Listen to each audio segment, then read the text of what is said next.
السلام عليكم ورحمة الله وبركاته. حبايبنا أبطال تانية ثانوي عاملين إيه؟ يا رب كده دايما تكونوا بألف صحة وبخير. النهارده إن شاء الله هنشرح مع بعض فيديو جديد بدرس جديد بعنوان انحراف الضوء في المنشور الثلاثي. الدرس ده الدرس الرابع في الوحدة الثالثة والدرس التاسع بترتيب المنهج، ترتيب الدروس بتاعت المنهج.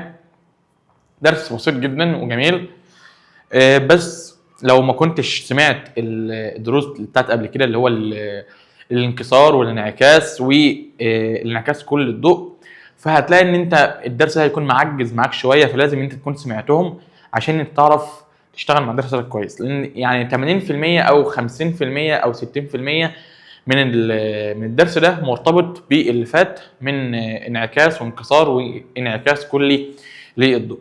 طيب عشان ما نطولش مع بعض في المقدمه، يلا كما تعودنا سموا الله واقرأوا آية الكرسي والمعوذتين وسورة الإخلاص، وتعالوا نبدأ مع بعض. وما تنساش يا بطل قبل ما نبدأ في أي حاجة تعمل لايك للفيديو بحيث إن الفيديو ينتشر ويوصل لأكبر عدد من زمايلك الطلاب والكل يستفيد.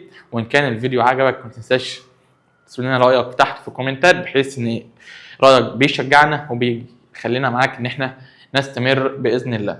طيب يلا بينا نشوف الدرس بيتكلم عن ايه.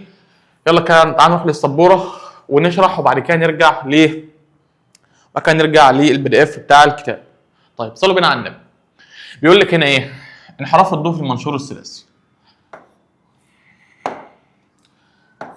انحراف الضوء في المنشور الثلاثي. صلوا بينا على النبي كده عليه الصلاة والسلام. ايه انحراف الضوء في المنشور الثلاثي؟ بكل بساطة خالص احنا اخدنا قبل كده في الانعكاس كل الضوء حاجة اسمها المنشور العاكس. فانت لازم تفرق دلوقتي بين حاجة اسمها منشور عاكس وحاجة اسمها منشور ثلاثي. ليه؟ لان المنشور العاكس كان ليه شروط معينة، ان هو كان بيكون قائم الزاوية متساوي الساقين، يعني كان بتكون زواياه 45 90 ماشي. كان معامل انكساره 1.5. ده في المنشور العاكس. انما المنشور الثلاثي هو بيتكون برضه من 3 اضلاع، ولكن مش لازم يكون قائم الزاويه ومتساوي الساقين، مش لازم ماشي. طيب بيكون عامل ازاي؟ عادي خالص بيكون عامل بالمنظر ده.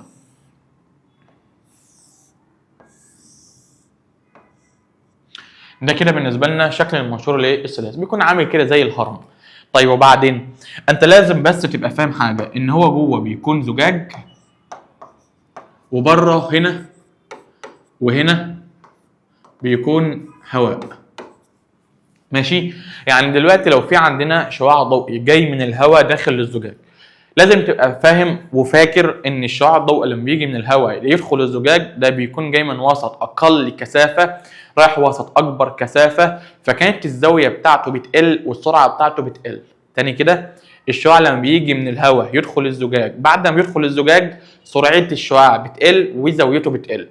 طيب بعد ما دخل المنشور وحب يخرج من الجنب التاني مثلا، وهو خارج بيبقى خارج من وسط اكبر كثافه زي الزجاج رايح لوسط اقل كثافه زي الهواء، فالزاويه بتاعته بتزيد والسرعه بتاعته بتزيد ماشي. او بمعنى تاني زي ما احنا كنا بنقول في درس الانكسار، ان لما الشعاع بيجي من وسط اقل كثافه لوسط اكبر كثافه بينكسر مبتعدا مقتربا من العمود المقام. احنا قلنا ايه؟ من اقل لاكبر بينكسر مقتربا من العمود المقام. يعني ايه مقتربا من العمود المقام؟ يعني الزاويه بتاعته بتقل. طب الزاويه لو قلت الزاويه طردي مع السرعه، يبقى لازم كمان السرعه بتاعته ايه؟ تقل. طب الشعاع لما بيجي من وسط اقل، احنا قلنا ايه في الاول؟ اقل الاكبر، يبقى من اكبر لاقل. لو الشعاع جاي من وسط اكبر كثافه لوسط اقل كثافه، الشعاع بينكسر مبتعدا عن العمود المقام. يعني ايه مبتعدا عن العمود المقام؟ يعني الزاويه بتاعته هتزيد، والزاويه طردي مع السرعه، يبقى السرعه بتاعته هي كمان ايه؟ هتزيد ماشي. طيب تعال كده نشوف. احنا دلوقتي بيكون في عندنا شعاع ضوئي جاي من الهواء يسقط على ايه؟ يسقط على السطح الفاصل بين الهواء والزجاج اللي هو المنشور. طيب وبعدين انا دلوقتي عشان اعرف اتكلم في اي حاجه لازم ان انا اعمل عمود مقام. طيب العمود المقام بيتعمل منين؟ بيتعمل من عند نقطه السقوط، وبيكون عمودي على السطح، بيكون عمود على السطح بالمنظر ده ماشي. طيب انا عارف ان الزاويه بتاعتي هي انهي زاويه؟ الزاويه بتاعتي هي الزاويه اللي بتكون ما بين الشعاع والسطح، الشعاع والعمود. تاني كده، الزاويه بتاعتي هي اللي بتكون ما بين الشعاع والايه والعمود. اي زاويه معانا هنا هي الزاويه المحصوره بين الشعاع والعمود. يعني افهم من كده ان الزاويه بتاعت السقوط هنا هي الزاويه المحصوره بين الشعاع الضوئي والعمود الايه المقاوم. هنسميها مثلا فاي 1. ماشي. طيب دلوقتي الشعاع جاي من وسط اقل كثافه رايح وسط اكبر كثافه، ايه اللي هيحصل له؟ قلنا ان هو هينكسر مقتربا من العمود الايه المقاوم. طب فين العمود المقاوم؟ العمود المقاوم اهو. فهتلاقي ان الشعاع لما هيجي هينكسر مقتربا من العمود المقاوم بالمنظر ده. ماشي. طب هو لما انكسر مقترب من العمود المقاوم عمل عندي هنا زاويه معينه، عمل هنا زاويه مع العمود. الزاويه ده اهي بما ان هو كان ساقط بزاويه فاي 1 اذا هينكسر بزاويه ايه؟ سيتا 1. طب دول اللي حصلوا مثلا على الوجه اي بي. طب بعد كده تلاقي ان الشعاع سقط على الوجه بي سي. طب ايه اللي هيحصل؟ برضه عشان اعرف ان انا اتكلم لازم اعمل عمود مقام، اعمل عمود مقام. طب العمود المقام بيتعمل فين؟ بيتعمل من عند نقطه السقوط وبيكون عمودي على السطح بالمنظر ده. طيب سقط على الوجه بي سي، المفروض ان هو يخرج بقى. طب هو دلوقتي فين اصلا؟ في الزجاج وطالع لمين؟ طالع للهواء. طب لما الشعاع يسقط من الزجاج للهواء يعني جاي من وسط اكبر كثافه رايح لوسط اقل كثافه، فالشعاع ده دلوقتي المفروض ان هو ينكسر مبتعدا عن العمود المقاوم، يعني الزاويه بتاعته تزيد والسرعه بتاعته ايه؟ تزيد. طب لما جه يسقط على الوجه المقابل اللي هو بي سي سقط عندي هنا بزاويه سقوط اسمها فاي 2. طب لما هيجي يخرج قلنا لما هيجي هيخرج منكسر مبتدا عن العمود المقاوم بالمنظر ده بزاويه خروج اسمها سيتا 2. ماشي. يبقى دلوقتي ايه اللي بيحصل؟ الشعاع لما بيجي يسقط من وسط اكبر كثافه لوسط اقل كثافه بينكسر مقتربا من العمود المقاوم.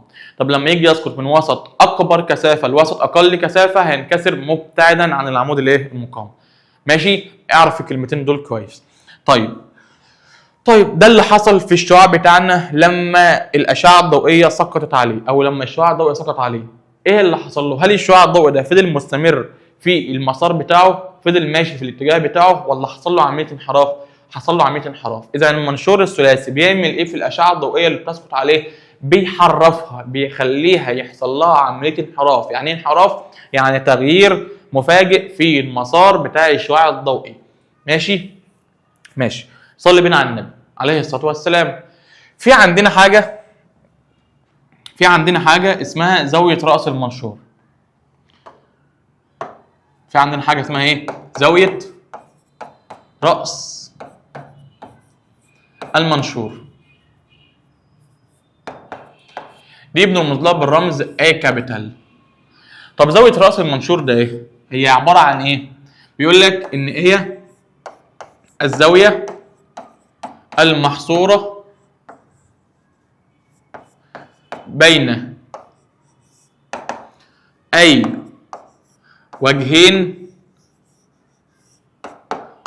من اوجه المنشور. بين اي وجهين من اوجه الايه؟ المنشور. لازم يكون الوجه الاول يكون سقط عليه الشعاع. ولازم يكون الوجه الثاني خرج منه الشعاع. ماشي. يبقى دلوقتي فعندنا زاويه اسمها زاويه راس المنشور. زاويه راس المنشور ده يا شباب هي الزاويه المحصوره بين اي وجهين من اوجه المنشور. انهي وجهين بالظبط يا مستر؟ قال لك اي وجهين، المهم ان الوجهين دول يكون في وجه منهم الشعاع ساقط عليه والوجه الثاني الشعاع يكون خارج ايه؟ يكون خارج منه. يعني فين؟ يعني دلوقتي الشعاع ساقط على الوجه اي بي وخرج من الوجه بي سي. يبقى فين الزاويه المحصوره بينهم؟ اللي هي الحته اللي فوق ده.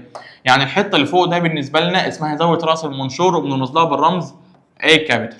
يبقى دلوقتي الاي كابيتال اللي هي زاويه راس المنشور اللي هي الزاويه اللي فوق. طب هل يا مستر دلوقتي ممكن ان هي تكون هنا؟ ممكن تكون هنا عادي، ممكن تكون في اي مكان. المهم ان الوجهين اللي هي تكون محصوره بينهم يبقى وجه منهم الشعاع ساقط عليه والوجه الثاني يكون الشعاع خارج ايه منه. يعني هي ملهاش مكان محدد. يعني المكان اللي فوق ده مش مكان ثابت، ده هو على حسب الشعاع سقط منين وخرج منين بنقول على الحته دي زاويه راس منشور. ماشي؟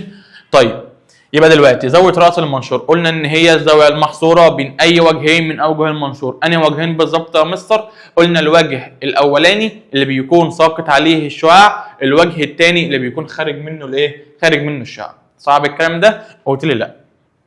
طيب قانونها ايه؟ طبعا ليها قانون بنحسبه وليه استنتاج، ولكن احنا في النظام الجديد ما لناش استنتاجات. انا هوريه لكم في الكتاب ولكن مش هنضيع وقتنا ان احنا نقعد نستنتج لان كده كده مش هتتسالوا فيه. طيب وبعدين زاويه راس المنشور بيقول لك ان هي عباره عن مجموع الزاويتين الداخلتين للمثلث او مجموع الزاويتين داخلتين للمنشور. اللي هما مين الزاويتين الداخلتين؟ اللي هي السيتا 1 والفاي 2. يعني عباره عن مجموع السيتا 1 زائد مين؟ زائد الفاي 2. يبقى ده اول قانون اخدناه معانا النهارده، قانون حساب زاويه راس الايه؟ زاويه راس المنشور. صعب الكلام ده يا صديقي؟ قلت لي لا. يبقى دي اول حاجه اخدناها، زاويه راس المنشور. من هي زاويه راس المنشور؟ تاني هي الزاويه المحصوره بين اي وجهين من اوجه المنشور. طيب انهي وجهين بالظبط يا مستر؟ قلنا ان الوجه الاول لازم يكون ساقط عليه الشعاع والوجه الثاني يكون خارج منه الشعاع. زي ما قلت لكم ان هنا كان الشعاع ساقط على الضلع AB وخرج من الضلع او الوجه BC، فكان بالنسبه لنا الزاويه المحصوره بين الوجهين دول اللي هي الزاويه اللي فوق. ماشي؟ ممكن تكون الزاويه دي ممكن تكون الزاويه دي عادي، بس على حسب الشعاع سقط منين وخرج منين انت هتحدد هي مكانها فين. فانا مش عايزك تكون حافظ مكان معين تقول ان المكان ده هو زاويه راس المنشور بس. زاويه راس المنشور بتكون في اي مكان من الثلاثه على حسب الشعاع سقط منين وخرج منين. متفقين على الكلام ده؟ قلنا متفقين. طيب الحاجه الثانيه اللي عايز اتكلم معاك فيها، بس عايزك تصلي على النبي في الاول قبل ما نتكلم عليه افضل الصلاه والسلام. هو دلوقتي بكل بساطه خالص الشعاع ده لما جه سقط على الوجه AB للمنشور حصل له عمليه ايه؟ انحراف، صح؟ لان هو غير الوسط اللي كان ماشي فيه، غير الوسط اللي كان ماشي فيه. طب لو افترض ان هو كان فضل ماشي في نفس الوسط، هل كان هيحصل له اي انحراف ولا كان هيكمل على الاستقامه؟ لا، كان هيكمل على الاستقامه. طيب ما دام ان هو كان هيكمل على الاستقامه، اذا لما الشعاع ده جه ان هو ينكسر او ينحرف ساب له امتداد على الاستقامه، ساب تاني له امتداد على ايه؟ على الاستقامه. يبقى الشعاع الساقط ده لما جه يسقط من الهواء على المنشور اللي هو الزجاج، لما جه ينحرف ما انحرفش كليا، ساب له امتداد على الايه؟ على الاستقامه. نفس الحوار كده الشعاع اللي خارج ده لما جه يخرج ما خرجش كليا، ساب له برضه امتداد على الاستقامه. فتلاقينا ان امتداد الشعاع الضوء الساقط وامتداد الشعاع الضوء الخارج عملوا عندي هنا زاويه جديده. الزاويه ده اهي اسمها زاويه الانحراف، وزاويه الانحراف بتكون زاويه حاده. يعني ايه زاويه حاده يا مستر؟ يعني قيمتها بتكون اقل من 90 درجه وبتكون قيمتها دايما موجبه. تاني لما الشعاع جه يسقط على المنشور، الشعاع الساقط لما جه يسقط على المنشور هل انحرف كليا ولا ساب له امتداد على الاستقامه؟ ساب له امتداد على الاستقامه اللي احنا عملناه بالخط المنقط الاحمر ده. طيب نفس الحوار الشعاع اللي خارج ده لما جه يخرج ما خرجش كليا، ساب له امتداد على الاستقامه. طيب وبعدين نتيجه امتداد الشعاع الضوء الساقط والشعاع الضوء المنعكس تقابلوا هنا مع بعض فعملوا عندي زاويه اسمها زاويه انحراف. يبقى دلوقتي بقى في عندي هنا زاويه جديده اسمها زاويه ايه؟ زاويه انحراف، ودي بنرمز لها بالرمز الفا. طب مين هي زاويه الانحراف؟ بيقول لك يا صديقي ان هي الزاويه المحصوره بين امتدادي الشعاعين الساقط والخارج. ماشي؟ وهي زاوية حادة. وهي زاوية ايه؟ حاده. يعني ايه زاويه حاده يا مستر؟ يعني قيمتها بتكون اقل من 90 درجه. طيب انا دلوقتي برضو زاويه الانحراف بيبقى ليها قانون، القانون ليه استنتاج، ولكن زي ما قلت لكم ان الاستنتاج احنا مش بنكون مطالبين بيه، لان في النظام الجديد كله كده، حتى بتوع الازهر برضو ما عادوش مطالبين بالاستنتاجات، لان نظام امتحاناتهم عن زي نظام امتحانات العام. طيب ايه القانون بتاع الزاويه الحرجه؟ بيقول لك ان الالفا اللي هي الزاويه الحرجه دي بتساوي مجموع الزاويتين الخارجتين ناقص زاويه راس المنشور. مين الزاويتين الخارجتين؟ الثيتا 1 والفاي 2. يبقى كده بالنسبه لنا الثيتا 1 ايه؟ الفاي 1 والثيتا 2. الفاي 1 زائد الثيتا 2 ناقص زاويه راس الايه؟ ناقص زاويه راس المنشور. وده كده تاني قانون اخدناه معانا النهارده. طب احنا النهارده لحد الان طلعنا بكم معلومه؟ طلعنا بمعلومتين. اول معلومه ايه هي يا مستر؟ ان احنا عرفنا حاجه اسمها زاويه راس المنشور. طب مين هي زاويه راس المنشور؟ قلنا ان هي الزاويه المحصوره بين اي وجهين من اوجه المنشور. طب انهي وجهين بالظبط يا مستر؟ قلت لك الوجه الاولاني اللي بيسقط عليه الشعاع، الوجه الثاني اللي بيخرج منه ليه؟ الشعاع. اي وجهين سقط على الاول الشعاع وخرج من الثاني الشعاع، شوف الزاويه المحصوره ما بينهم اسمها زاويه راس المنشور، وبنرمز لها بالرمز اي كابيتال. طب قانونها ايه زاويه راس المنشور؟ هي الزاويه هي مجموع زاويتي المنشور الداخلتين. مين هما الزوايا الداخله للمنشور؟ اللي هي الثيتا 1 والفاي 2، زاويه السقوط الاولى وزاويه زاويه الانكسار الاولى وزاويه السقوط الثانيه. ماشي. طب بعد كده عرفنا ان نتيجه امتدادي الشعاع الضوء الساقط والشعاع الضوء الخارج تقابلوا مع بعض، فعملوا عندي زاويه حاده اسمها زاويه انحراف. طب زاويه الانحراف دي تعريفها ايه؟ قلنا ان هي الزاويه المحصوره بين امتدادي الشعاعين الساقط والخارج، وهي زاويه حاده. يعني ايه زاويه حاده؟ يعني قيمتها بتكون اقل من ايه؟ اقل من 90 درجه. وقانونها ان هي بتكون عباره عن مجموع الزاويتين الخارجتين للمنشور ناقص زاويه راس المنشور. صعب الكلام ده؟ قلت لي لا. طيب تعال كده نطلع شويه علشان اكتب لك الايه؟ الرموز. كان مين يا مستر؟ الفاي 1. الفاي 1 دي زاويه السقوط الاولى. ماشي. طيب مين الثيتا 1؟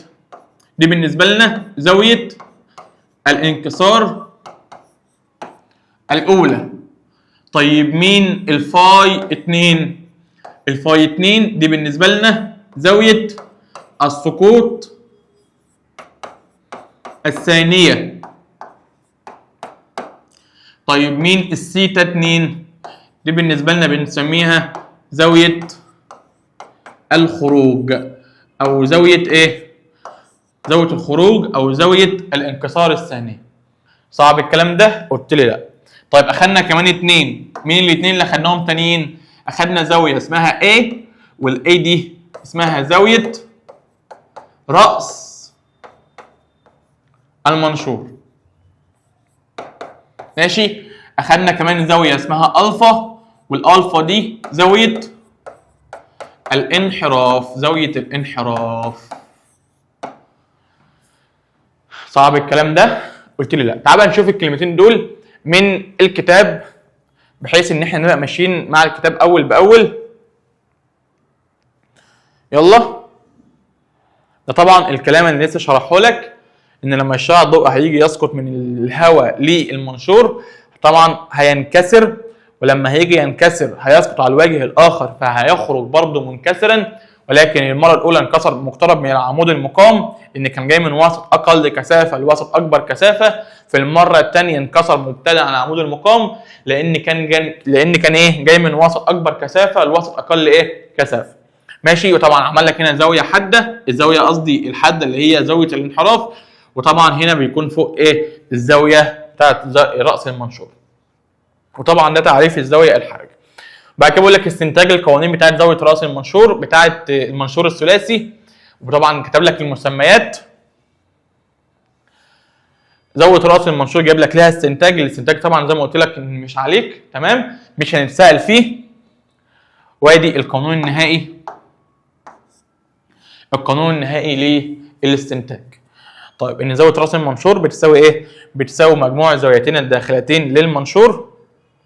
بعد كده طبعا كان بيعمل لك استنتاج زاويه الانحراف، برضه قلت لك ان الاستنتاج مش علينا، يهمني في النهايه الصوره النهائيه للاستنتاج اللي هو ان زاويه الانحراف للالفا بتساوي مجموع الزاويتين الخارجتين ناقص زاويه راس الايه؟ ناقص زاويه راس المنشور. ماشي؟ طيب صلي بينا على النبي صلى الله عليه وسلم.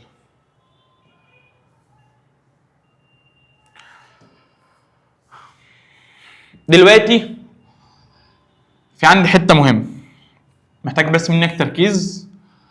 معامل الانكسار، معامل الانكسار ماله معامل الانكسار؟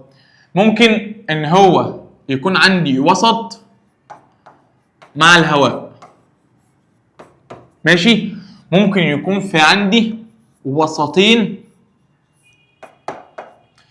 غير الهواء، يعني ممكن يكون في عندي وسط مع الهواء وممكن يكون في عندي وسطين غير الهواء، يعني مثلا ميه وزجاج، زجاج وبنزين، بنزين وميه، ان هم هيبقوا وسطين غير ايه؟ غير الهواء. لو كان في عندي وسط مع الهواء فبنقول ان الان بتاعت المنشور،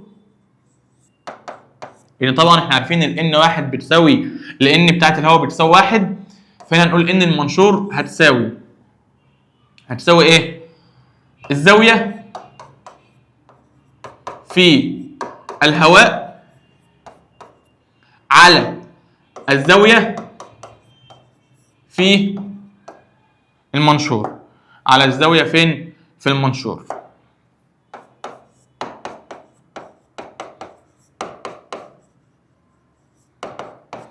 ازاي الكلام ده يا مستر؟ احنا كان عندنا كم زاويه في الهواء وكم زاويه في المنشور؟ عندنا زاويتين في الهواء. زاويه السقوط الاولى بص كده، كان عندنا كم زاويه في الهواء؟ 2.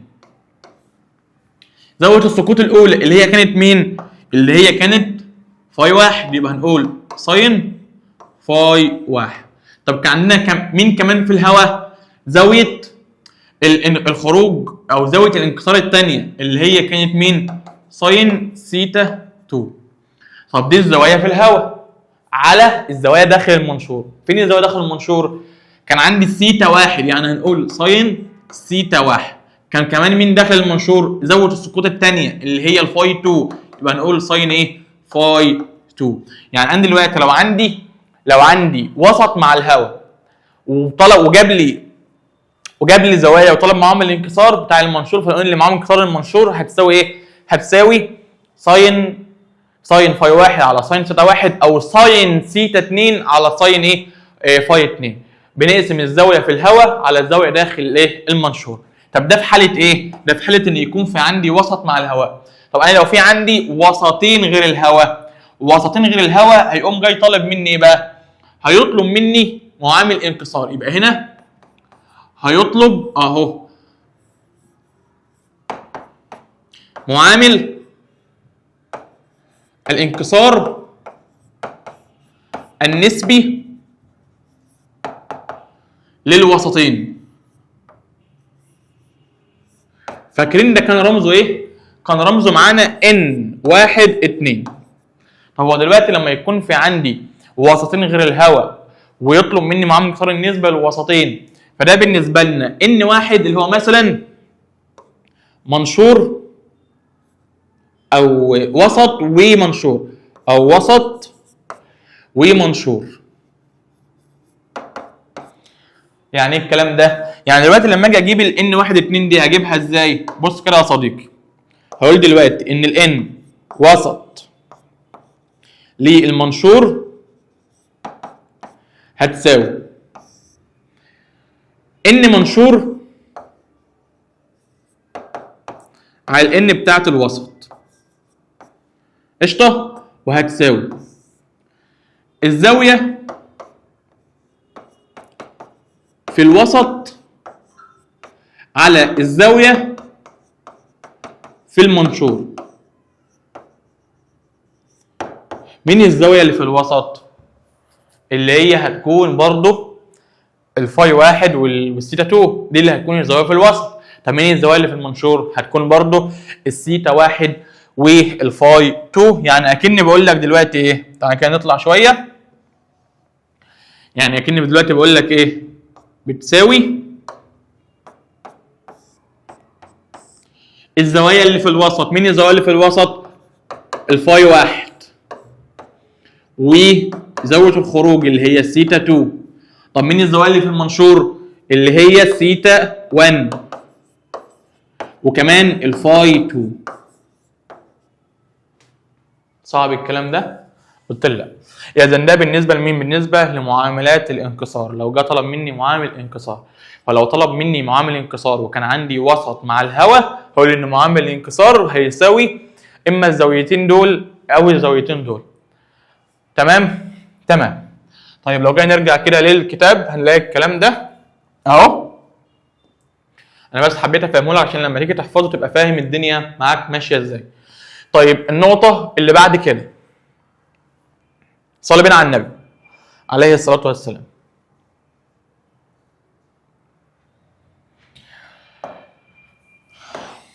احنا عندنا الثيتا 1. هي الثيتا 1 دي ايه الحاجه اللي ممكن تغير في قيمتها؟ يعني ايه الحاجه اللي ممكن تزود في قيمه الثيتا 1 او تغير او تقلل في الثيتا 1؟ بص، احنا قبل كده كنا بنقول ان العلاقه بنجيب زاويه السقوط ونجيب زاويه الانكسار علاقه طرديه، صح؟ قلت لي صح. طب انا دلوقتي دي زاويه الانكسار، عشان اغير في زاويه الانكسار اذا لازم اغير في مين؟ لازم اغير في زاويه السقوط. يبقى دلوقتي العوامل التي تؤثر في قيمه الثيتا 1 عندي حاجتين بيأثروا في قيمتها. اول حاجه الفاي 1. مين الفاي 1 ده؟ دي زاويه السقوط الاولى. تاني حاجه معامل انكسار ماده المنشور، ده معامل انكسار ماده المنشور.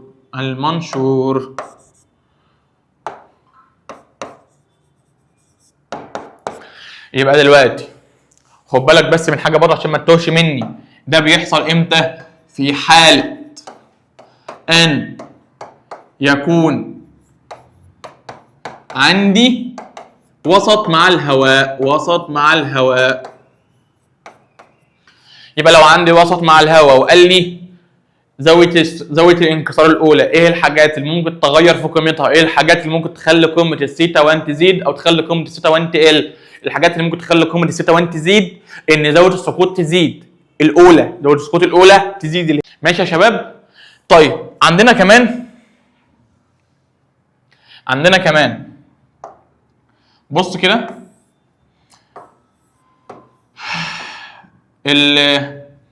الفاي 2 والثيتا 2 وزاويه الانحراف، الثلاثه دول ايه الحاجات اللي بتغير في قيمتهم؟ ايه الحاجات اللي بتخلي قيمه الفاي 2 تتغير او الثيتا 2 تتغير او زاويه الانحراف تتغير؟ عندنا ثلاث حاجات بتتغير في القيمه بتاعتهم. لحظه، عندنا ثلاث حاجات بتتغير في القيمه بتاعتهم. اول حاجه معامل الانكسار بتاع ماده المنشور. تاني حاجه زاويه السقوط الاولى. تالت حاجه زاويه راس المنشور. يبقى أنا دلوقتي لما يجي يقول لك مثلا في سؤال ايه الحاجات او ايه العوامل التي تؤثر على زاويه السقوط الثانيه داخل المنشور، هتقول له 1 2 3. معامل انكسار ماده المنشور، زاويه السقوط الاولى، زاويه راس المنشور. طب يجي يقول لك زاويه الخروج، ايه الحاجات اللي ممكن تغير في قيمتها؟ هتقول له 1 2 3. معامل انكسار ماده المنشور، زاويه السقوط الاولى، وزاويه راس المنشور. نفس الحوار من زاويه الانحراف. ماشي؟ طيب صلي بينا على النبي عليه افضل الصلاه والسلام. عند دلوقتي يا شباب عند زياده الفاي 1، يعني الفاي 1 ده هتزيد، ايه اللي هيحصل؟ بص كده، لما الفاي 1 تزيد يعني لما زاويه السقوط الاولى هتزيد، زاويه السقوط الاولى طرد مع زاويه الانكسار االاولى، يعني كمان زاويه الانكسار هتزيد. يبقى دلوقتي واحد الثيتا 1 تزداد. طب ليه الثيتا 1 هتزيد؟ احنا خدنا قبل كده من قانون معامل الانكسار ان الان 1 2 دي بتساوي معاك ساين فاي على الساين ايه؟ على الساين ثيتا. صح كده؟ دي طبعا الفاي 1 ودي الثيتا 1. العلاقه بين الاثنين دول علاقه طرديه. يعني ايه؟ يعني لما زاويه السقوط هتزيد لازم كمان زاويه الانكسار هتزيد عشان النسبه بينهم تفضل نسبه ايه؟ ثابته، اللي هي معامل انكسار النسبي للوسطين. دي اول حاجه بتتغير لما بغير في قيمه الفاي 1، ان انا بعمل ايه؟ بغير في قيمه الثيتا 1. طبعا لو غيرت في قيمه الفاي 1 للزياده هغير في قيمه الثيتا 1 للزياده. انا غيرت في قيمه الفاي 1 للنقصان يبقى هغير في قيمه الثيتا 1 برضه لايه؟ للنقصان. طيب 2 الفاي 2 هي هتتاثر؟ طبعا هتتاثر. طب هتتاثر للزياده ولا للنقصان؟ قال لك لا للنقصان. طيب ليه للنقصان؟ بص كده، قال لك ان احنا اخدنا من شويه ان زاويه راس المنشور دي كانت بتساوي الثيتا 1 زائد الفاي 2. العلاقه بين الاثنين دول علاقه تناقصيه. يعني ايه علاقه تناقصيه؟ يعني لو زاويه الانكسار الاولى زادت يبقى لازم زاويه السقوط الثانيه تقل علشان تفضل النسبه بينهم دايما تديني مقدار ثابت اللي هو قيمه زاويه راس المنشور. تاني يبقى انا دلوقتي لو زودت الفاي 1 الثيتا 1 هتزيد. طب الثيتا 1 لما تزيد الفاي 2 هتقل عشان النسبه بتاعت الاثنين دول تفضل مقدار ثابت اللي هي زاويه راس الايه؟ المنشور. لان العلاقه بين الاثنين دول علاقه تناقصيه. طيب 3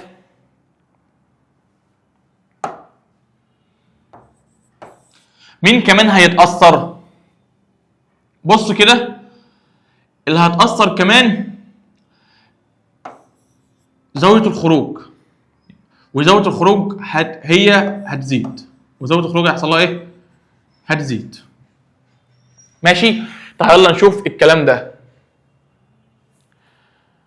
طبعا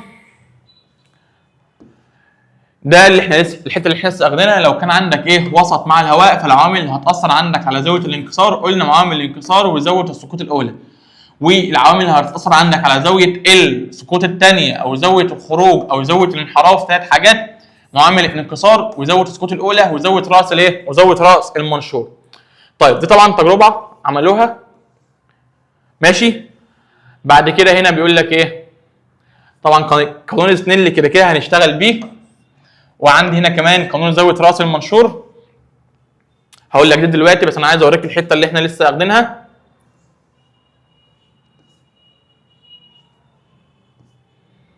اهي بيقول لك هنا ايه؟ عند زياده مين؟ عند زياده زاويه السقوط الاولى، او عند زياده زاويه السقوط الايه؟ الاولى. ايه اللي هيحصل؟ الثيتا 1 هتزيد. طب الثيتا 1 لما تزيد بسبب العلاقه دي الفاي 2 هتقل بسبب العلاقه دي، والثيتا 2 هتقل بسبب العلاقه دي. ماشي؟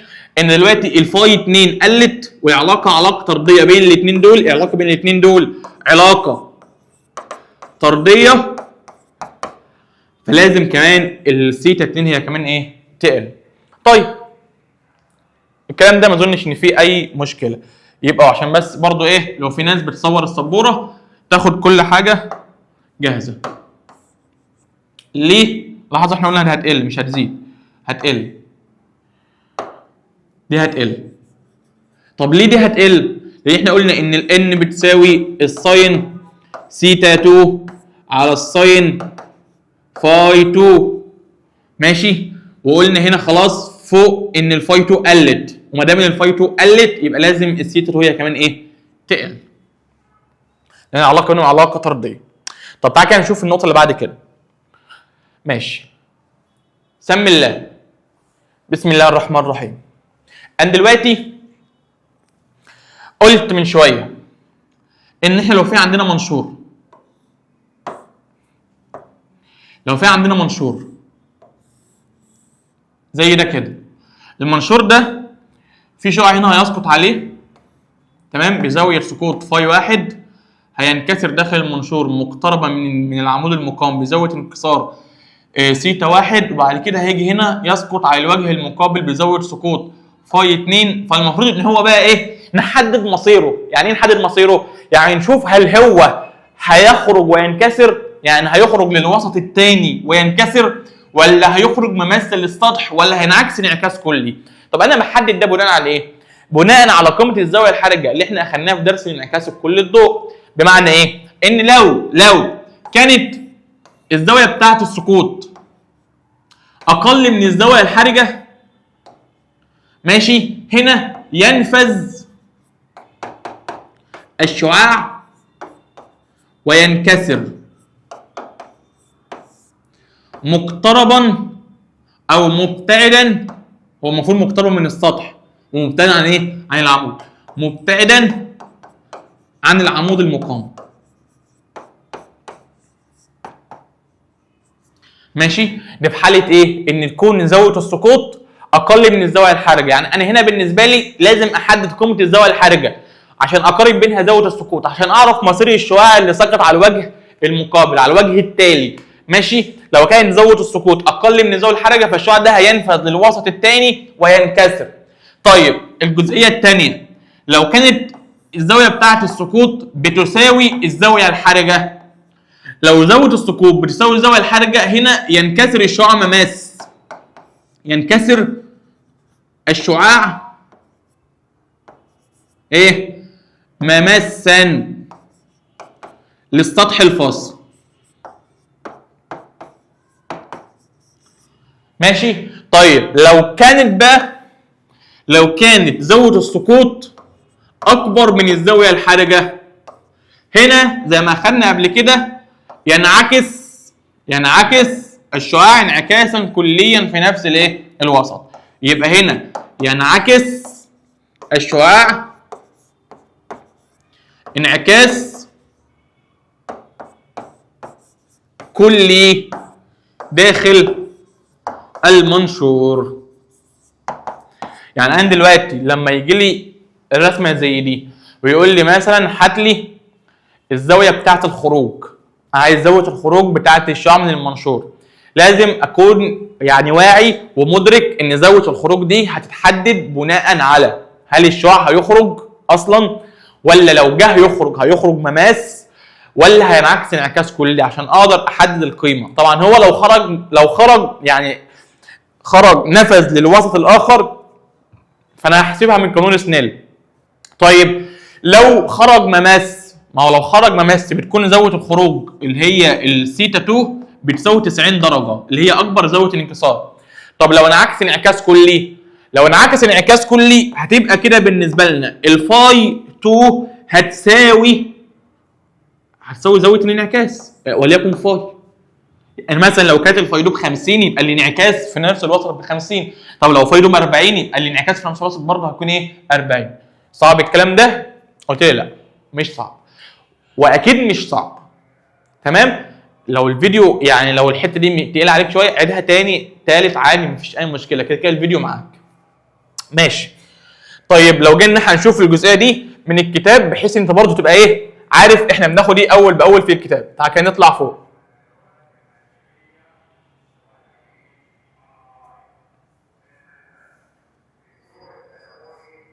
راحت فين؟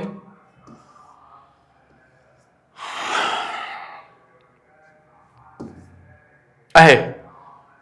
بص كده، طبعا هنا لو زاويه الحرجه اكبر من السقوط هنا ينكسر الشعاع مبتدا عن العمود المقام، وهكذا، وهجيبها من سنين.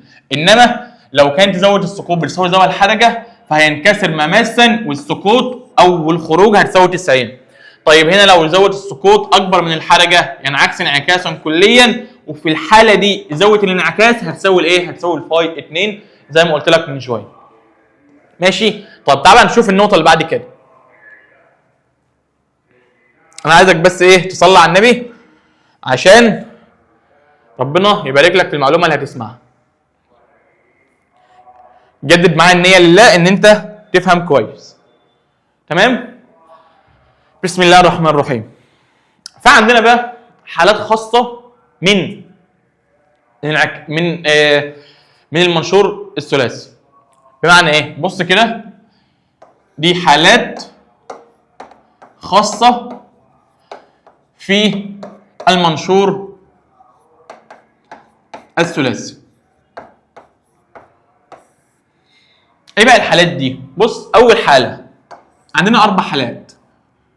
اول حاله لما يقول لك ان الشعاع خرج عمودي، او تعال نجيبها الاول من البدايه خالص. يقول لك ان الشعاع سقط عمودي. يلا، يجي يقول لك الشعاع ايه؟ سقط عمودي. او يجي يقول لك ايه؟ الشعاع خرج عمودي. او يجي يقول لك ايه؟ الشعاع خرج مماس. او يجي يقول لك ايه؟ احنا عندنا منشور متساوي الاضلاع. متساوي الاضلاع.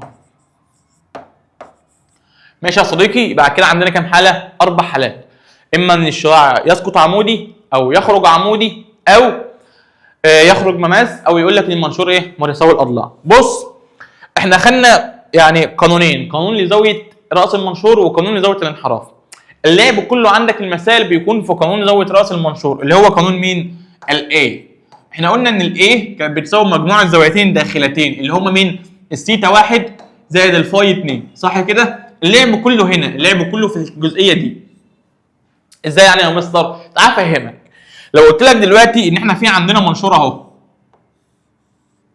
ماشي، وفي عندنا شعاع سقط عمودي. احنا عارفين من قبل كده ان اي شعاع بيسقط عمودي على سطح فاصل بينفذ على استقامته من غير ما يعاني من اي انكسار. يعني دلوقتي الشعاع ده لما يسقط عمودي ايه اللي هيحصل له؟ هينفذ على الاستقامه بتاعته اهو، نفذ على الاستقامه.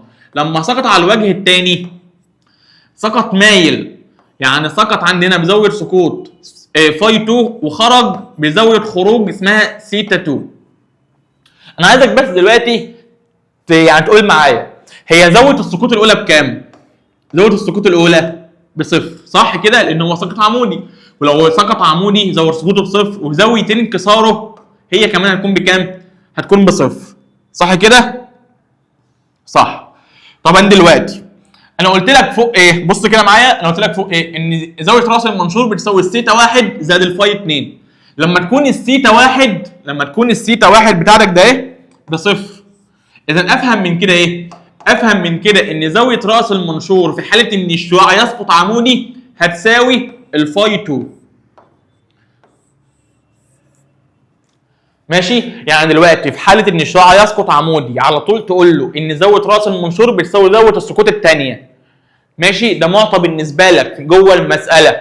طيب الحاله رقم 2 بيقول لك ان الشعاع خرج عمودي. يعني ايه الشعاع خرج عمودي؟ يعني سقط وانكسر داخل المنشور ولما جه يخرج خرج عمودي عادي خالص. بص كده اهو، انا دلوقتي كده عندنا منشور اهو، الشعاع بالنسبه لنا قلنا هنا اهي خرج عمودي.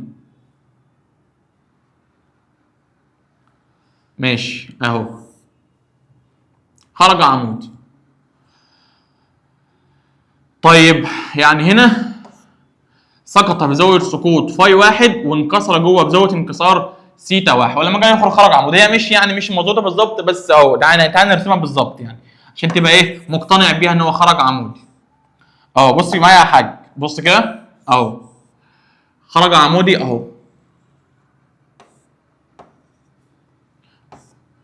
كده بالنسبه لنا. دي الفاي 1 ده مدخل الشعاع. الشعاع هنا انكسر بزاويه انكسار سيتا 1 ولما جه يخرج خرج ايه؟ خرج عموديا بالمنظر ده.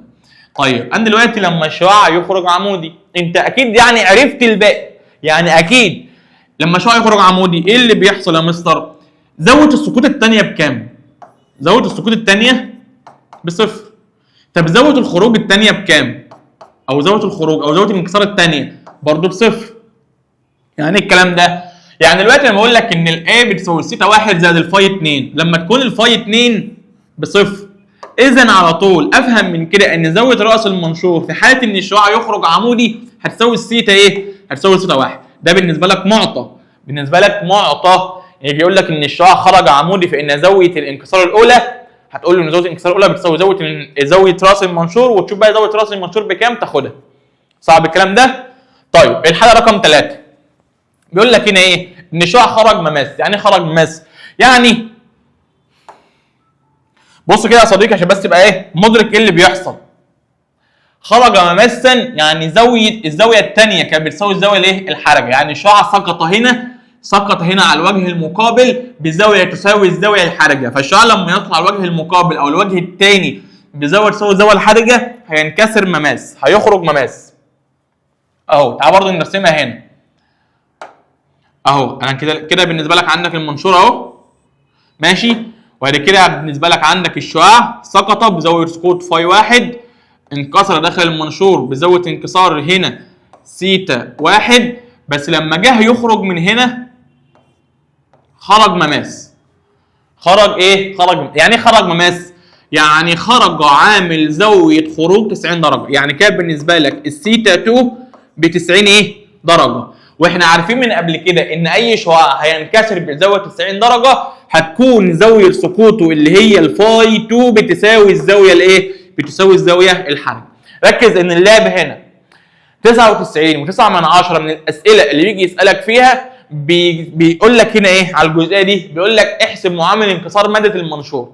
احسب معامل انكسار ماده الايه؟ المنشور. طب عشان احسبها هنا بالنسبه لك الان هتساوي معاك 1 على ساين فاي 2 على ساين ايه؟ على ساين فاي 2. اهو هنعملها زي الناس، يبقى 1 على ساين فاي 2 ماشي.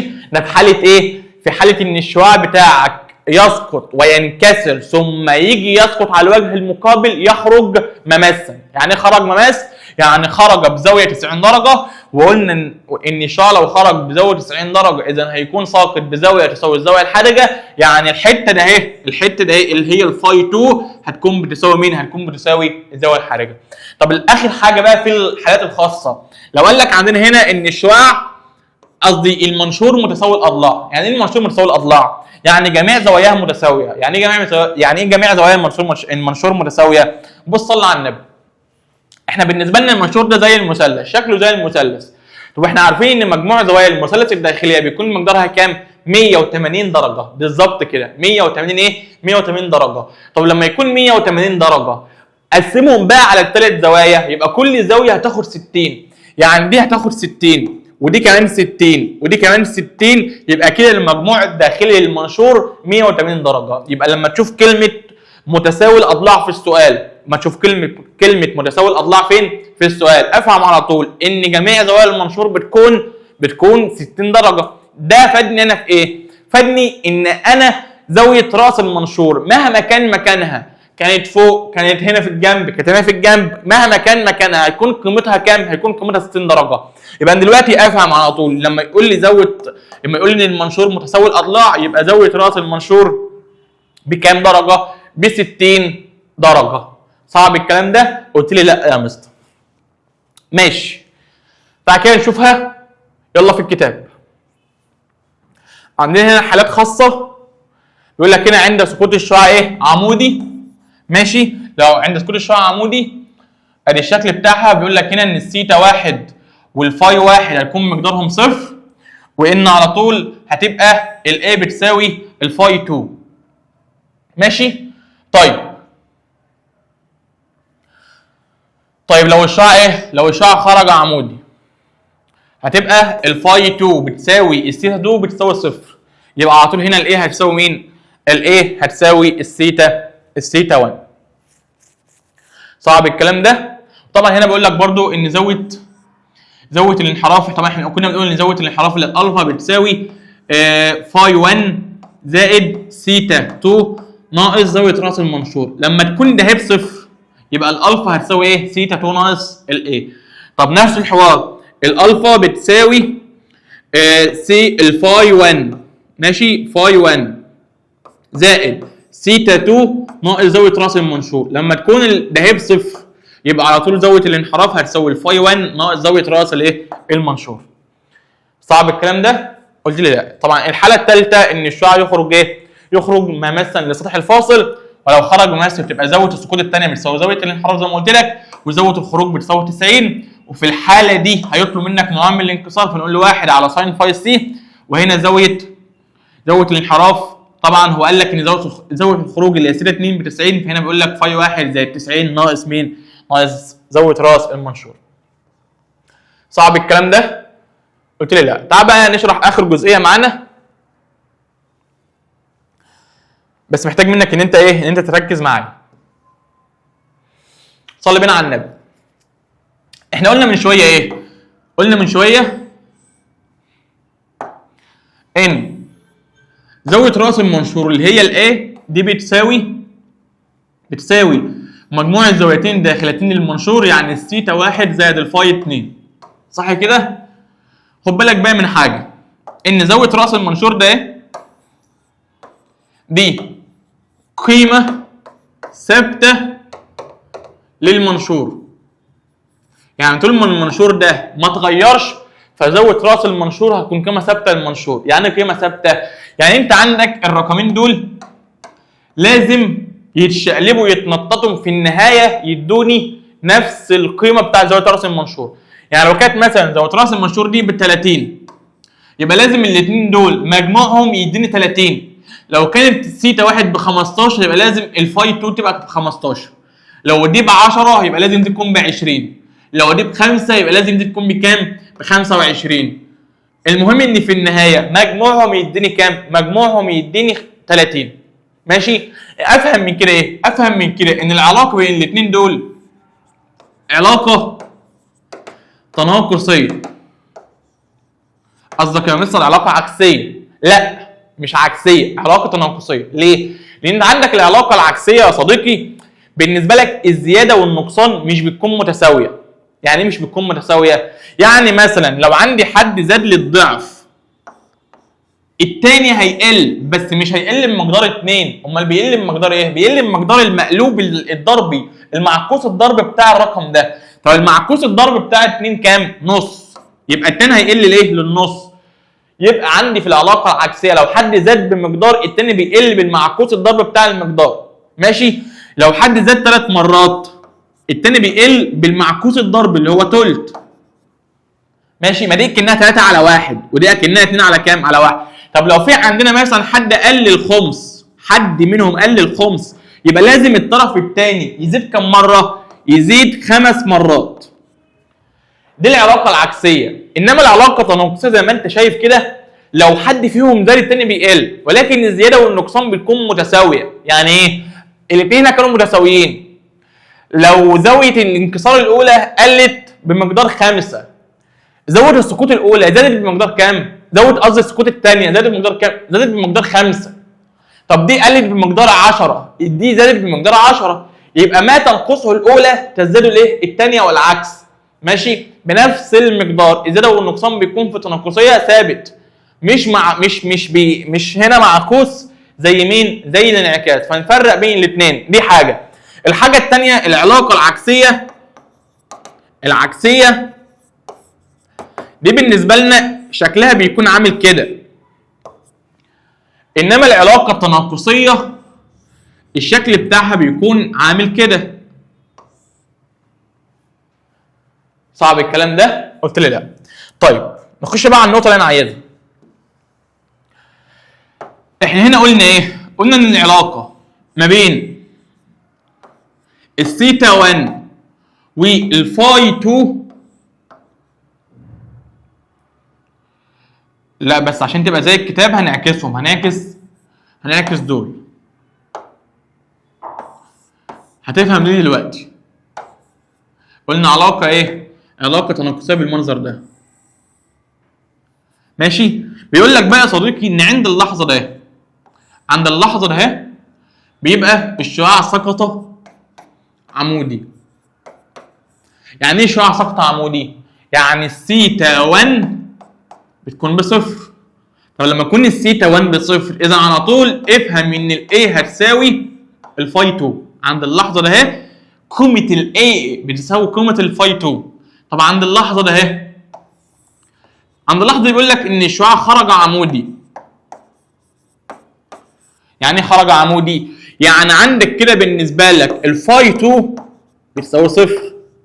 طب الفاي 2 لما تساوي صفر يبقى كده على طول عندك زاويه راس المنشور هتساوي الثيتا ايه؟ هتساوي الثيتا 1. عشان بس لو جات لك مساله على الكلام ده. ماشي يا صديقي؟ طيب تعال كده نشوف البي دي اف بيقول لك ايه. الله اكبر الله اكبر. الله العزة بالله. الله اكبر الله اكبر. طيب بص يا صديقي. طبعا هو هنا يعمل لك ايه؟ العلاقه اهي. هنا جاب لك قال لك هنا بما ان الاي بتساوي الثيتا 1 ناقص الفاي 2، لما حب يجيب الفاي 2 في طرف لوحدها وده الطرف الثاني بعكس الاشاره، وجاب لنا بعكس الاشاره، يعني قال لك ان الفاي 2 هتساوي الثيتا 1 ناقص زاويه راس الايه؟ المنشور، زي ما هو قال لك كده. ماشي؟ بس هنا عكس لك ليه؟ ما ده هتيجي هنا بالموجب وده هتيجي هنا بالسالب.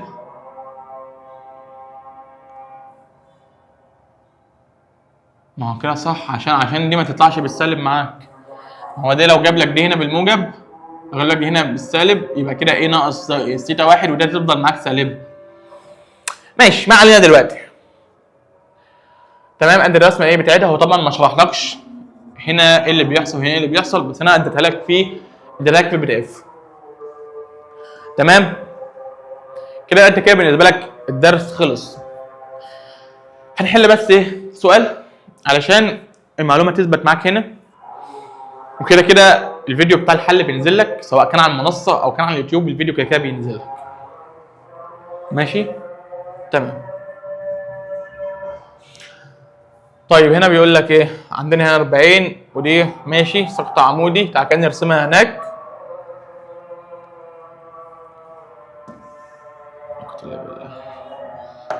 يعني كده عندنا هنا منشور، زاوية راس المنشور ب 40، الشعاع سقط عمودي فكمل، جاي هنا سقط بزاوية فاي 2، خرج بزاوية ثيتا 2.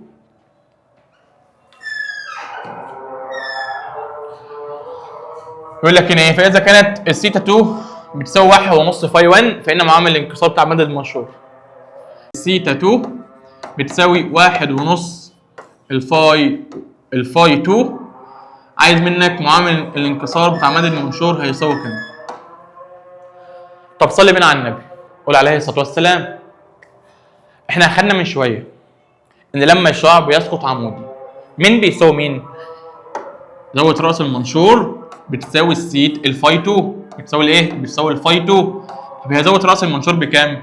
ب 40، يبقى ده كله بيساوي كام؟ 40. يعني تفهم من كده ان الفاي 2 هي كمان بكام؟ ب 40. طب ما تعوض كده، عوض.